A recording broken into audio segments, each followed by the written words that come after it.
Muriel, Thierry Picot au micro numéro 1 et se prépare Fournier Sandrine au micro numéro 3. Vas-y Cyril. Bonjour à tous, Brifo Cyril, CGT Chapelle d'Arbel.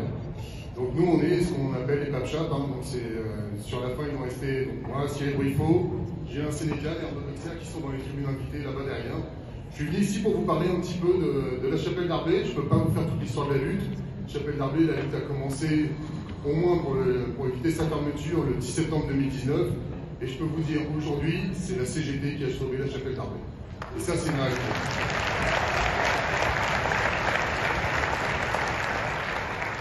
Je pourrais passer plusieurs heures à vous expliquer comment on a fait, mais on ne peut pas revenir sur les 3 années de lutte. Et je voudrais quand même qu'on fasse un petit peu le point. Je vais essayer de prendre quelques secondes à la fin pour remercier quand même les quelques personnes, parce que je ne l'ai pas fait depuis le début. Mais la Chapelle d'Arbel, on s'est quand même affronté, on a fini à 3, mais on a quand même affronté un groupe mondial qui s'appelle UPM, qui avait quand même décidé, dès le 10 septembre 2019, de la ferrailler. Ils l'ont écrit comme ça, 33 hectares. La seule usine en France à fabriquer du papier journal 100% recyclé, ils avaient décidé de la ferrailler. Voilà, sans aucun retour. Et bien c'était contestant la CGT Chapelle d'Arbel, on est un bastion de la CGT. En 1983, les papchap avaient sauvé Chapelle d'Arbel, et en 2022, les papchap ont sauvé la Chapelle d'Arbel avec la CGT.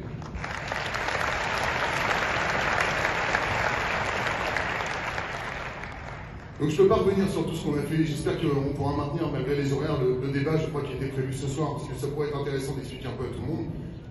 Bien entendu, j'attends des leçons de tout le monde sur savoir comment on mène une lutte. Je sais que la nôtre, elle n'a pas été comprise par tous. C'est pas un problème, on n'a pas de souci là-dessus. Le résultat, il est là, c'est que la CGT, elle a sauvé la Chapelle d'Arbel. La CGT, elle a fait en sorte qu'au bout de presque 1000 jours, 3 années de lutte, mais au bout de presque 1000 jours, la Chapelle d'Arbel et les bulldozers ne sont jamais rentrés. Elle est restée debout, elle est restée en parfait état.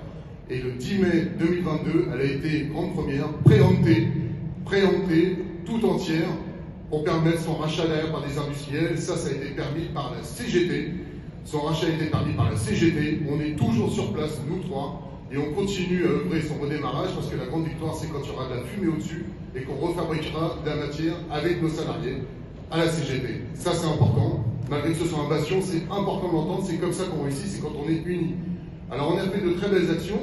On a été contesté parce qu'il y a eu une magnifique action qui a été faite à Bercy, sur les quais de Bercy. Alors on en a pris plein de cornets parce que c'était avec le collectif Plus Jamais Ça. Je suis désolé, ça nous a donné une belle dimension, ça a permis aussi de sauver la Chapelle d'Arbel. Donc moi ici je vous dis, merci le collectif Plus Jamais Ça.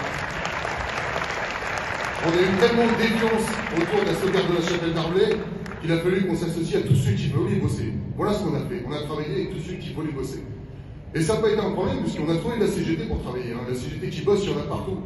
Et je vais commencer aussi quelques petits remerciements, j'irai que sur les prénoms, sauf pour Gérard Sénécal, je sais qu'il en regarde. Gérard Sénécal, c'est mon prédécesseur, c'est un véritable papchap, c'est lui qui nous a transmis son savoir. Merci Gérard déjà pour tout l'accompagnement.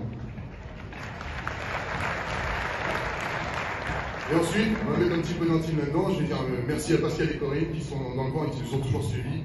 Je vais dire merci à tous les copains qui sont là, je vois Fabien là-bas qui nous a toujours soutenus. J'ai vu les copains des Dockers avec Fabrice là-bas, merci de votre coup de main, parce que sinon au démarrage on n'aurait jamais réussi à tout ça. J'ai vu Eric là-bas, j'en ai vu plein, merci de tous ces soutiens-là, parce que sinon on n'aurait jamais réussi.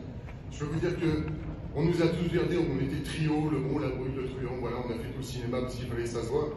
Je peux vous dire que moi, il n'y a qu'à notre CGT, à nous, cette CGT avec laquelle on a travaillé, que ça répond au téléphone, et je vous jure que c'est véridique, le 24 décembre à 21h45 quand on vous dit que tout est terminé. Il n'y a qu'à la CGT que ça répond, et on peut passer 2 plombs au téléphone, le 27 décembre c'était gagné. C'est ça notre CGT, c'est comme ça qu'elle travaille.